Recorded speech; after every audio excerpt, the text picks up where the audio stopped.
Most cities are known for what they cook. New Orleans is known for what people kept drinking because drinks don't spread the way food does. They don't need to fill you up, they just need to stick. And in this city, they did. Not because they were better, because they fit the place. The heat, the pace, the nights that didn't end when they were supposed to. This isn't a story about drinks, it's a story about habit. A cocktail that became the official drink of a city, one built to survive the humidity, and one so complicated it almost disappeared, until people refused to let it go. A city where what you drink matters just as much as what you eat. That's the part people miss. I'm Evan. Let's get into it. Number 10. Café au lait. Before anyone starts drinking in New Orleans, they start here. New Orleans Café au lait isn't coffee with milk. It's coffee blended with roasted chicory root, a practice dating back to the Civil War when supplies ran short and chicory became the extender that kept the cup full. The combination produces something darker, slightly bitter, with an earthy undertone straight coffee doesn't have. Café du Monde has been serving it from the French market since 1862. Open 24 hours, beignets on the side, a line at almost every hour of the day or night. The chicory habit never disappeared after coffee supplies returned. New Orleans kept it because the taste had become the point, not a substitute, but the thing itself. Every city has a morning drink.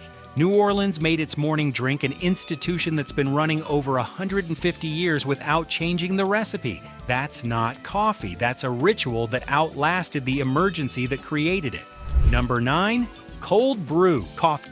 New Orleans has a reasonable claim to cold brew coffee, and the reason is purely environmental. Hot coffee in a city where summer regularly hits 90 degrees with matching humidity is a logistical problem. The New Orleans cold drip method, ground steeped in cold water for 12 to 24 hours, producing a concentrate diluted before serving, solved that problem without electricity and without sacrificing caffeine. The result stores well in heat, serves fast, and hits harder than standard brew. New Orleans was running cold extraction long before third-wave coffee shops in Brooklyn put it on their menus at $7 a cup. The technique spread nationally in the 2000s as specialty coffee caught up to what New Orleans had been doing out of necessity for generations.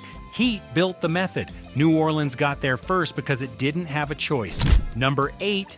Absinthe. Most American cities had a complicated relationship with absinthe. New Orleans had a dedicated establishment. The old Absinthe House on Bourbon Street opened in 1807 and became the primary venue for absinthe culture in America. The Green Fairy, the louche ritual of water dripped over a sugar cube, the mythology that followed the drink everywhere it went. The preparation was theater, the slow drip, the glass clouding as water hit spirit, the ritual that made ordering it feel like participation in something larger than a bar tab. When absinthe was banned in 1912, the old Absinthe House kept operating under different names. When the ban lifted in 2007, New Orleans was the first city that felt like it had been waiting. The drink didn't survive 100 years here because of its taste. It survived because this city understands that ritual is its own reason to drink. Number 7. Brandy milk punch. Most places have rules about when drinking starts. New Orleans has a drink designed for the morning. Brandy milk punch, brandy, whole milk, simple syrup, vanilla, reads more like dessert than a cocktail. That's the point. The fat slows the alcohol. The sweetness feels like breakfast. The brandy reminds you it isn't. It became the standard New Orleans brunch drink before brunch was a national concept. Served at jazz brunches and carnival morning gatherings, at occasions where drinking before noon required something that didn't look like you were trying too hard. The milk punch provided cover, just sweet enough, just creamy enough to make the brandy seem incidental. It's been on New Orleans brunch menus for over a century. The rest of the country is still catching up. Number 6. The Hurricane. The Hurricane exists because of a surplus problem. In the 1940s, Pat O'Brien's had a rum problem. Distributors required bars to purchase cases of rum to access more desirable spirits. Pat O'Brien needed to move the rum. The solution: rum, passion, fruit syrup, lemon juice in a glass shaped like a hurricane lamp, sweet enough to mask the volume, strong enough to hit fast, 26 ounces with its own souvenir glass, Tourists ordered them, then ordered another, then bought the glass to take home. The Hurricane became the drink most associated with Bourbon Street, not because it's sophisticated, but because it works exactly as a tourist drink should. Sweet, strong, memorable vessel hits before you realize it's hitting. A surplus became a signature. New Orleans turned a distributor's requirement into an institution. Number 5, the hand grenade. Nobody's claiming the hand grenade is a great cocktail. That's not the point. The hand grenade, a proprietary mix in a plastic grenade-shaped cup served exclusively from a handful of Bourbon Street locations, exists at the intersection of novelty, volume, and portability. You can walk with it, carry it down the street, get another 1-3 blocks later from the same vendor. New Orleans allows open container drinking on public streets.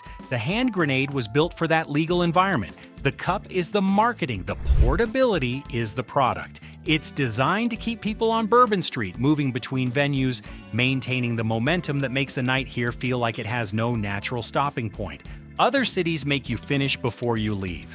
New Orleans hands you a cup and tells you to keep going. Number 4, Ramos Gin Fizz. The Ramos Gin Fizz is the most labor-intensive cocktail on this list.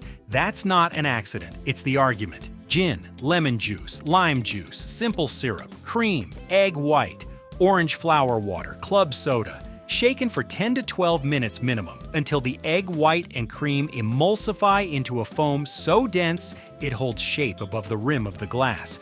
Henry Ramos introduced it in 1888. At Mardi Gras peak hours, he reportedly had 35 bartenders working simultaneously, each shaking a cocktail for the full 12 minutes while the next was being assembled. The Ramos Gin Fizz survived because New Orleans decided the difficulty was a feature. A drink that takes 12 minutes says something about the bar serving it and the person ordering it. Neither of them is in a hurry. In a city built around not being in a hurry, that's not inefficiency. That's identity. Number 3, Vieux Carré. The Vieux Carré was created in 1938 by Walter Bergeron at the Hotel Monteleone's Carousel Bar, a rotating bar in the French Quarter that still turns today. Rye whiskey, cognac, sweet vermouth, Benedictine, Peychaud's bitters, Angostura bitters. Every ingredient representing a different thread of New Orleans cultural history. American whiskey, French cognac, Italian vermouth, herbal liqueur, Creole bitters. The drink is a document, not one culture but several, layered over each other, none dominant enough to erase the rest. Bergeron named it after the French Quarter. Vieux Carré means old square. He wasn't naming a cocktail, he was describing a place where French, Spanish, American, and Creole culture had been colliding for 200 years. The cocktail world took decades to catch up. When it did, the Carousel Bar was still turning. Number 2, the Sazerac. The Sazerac is the official cocktail of New Orleans, codified by the Louisiana State Legislature in 2008. Rye whiskey, Peychaud's bitters, sugar, an absinthe rinse, a lemon peel expressed over the top and discarded, served cold with no ice, no garnish, no straw. That simplicity is the result of 2 centuries of refinement. It originated in the 1830s as a cognac cocktail. Cognac shortages shifted it to rye. The absinthe rinse survived the ban by switching to herb saint, a locally produced substitute. Every modification was a response to circumstance. The Sazerac survived war, prohibition, and changing taste by staying simple enough to adapt without losing what made it recognizable. A city has an official drink. What does that say about the city? New Orleans answered with something that's been evolving since 1830 and still tastes like it was always supposed to be exactly this. Number 1. What New Orleans actually built. The pattern isn't cocktails, it isn't mixology, it's permission. New Orleans built a city where drinking isn't an occasion, it's a condition. The morning brandy milk punch that makes 10 a.m. feel reasonable. The cafe au lait running on the same recipe since the Civil War. The hand grenade that travels with you because the street is just an extension of the bar. The Sazerac that the state government decided was official enough to legislate. Other cities have great bars. New Orleans made drinking a feature of the city itself, embedded in the architecture, the law, the schedule, the identity of every neighborhood. The heat made cold extraction necessary. The culture made morning drinking normal. The streets made portability essential. The history made ritual non-negotiable. You don't visit New Orleans and have a drink. You enter a city that's been drinking continuously since 1718 and never found a reason to stop. The habit isn't incidental, it's the whole point. Pittsburgh invented out of desperation. Minneapolis built systems. Nashville cooked from identity. Denver adapted. Seattle changed expectation. Milwaukee kept what worked. Kansas City controlled definition. Cincinnati rewrote the familiar. Baltimore transformed what it touched. Atlanta scaled what it perfected. Houston collided until collision felt normal. New Orleans made the drink the destination. Every other city built something around food, around necessity, survival, identity, scale. New Orleans built something around the act of drinking itself, around the idea that a city could organize its streets, its laws, its culture, around the permission to keep going.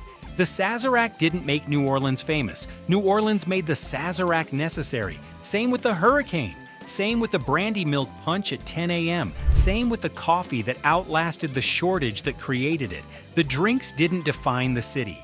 The city defined what the drinks had to be. And somewhere on Bourbon Street right now, at whatever hour you're watching this, someone is ordering another one. Drop a comment. Which one actually got you? And if you're not subscribed, we've got more of these coming.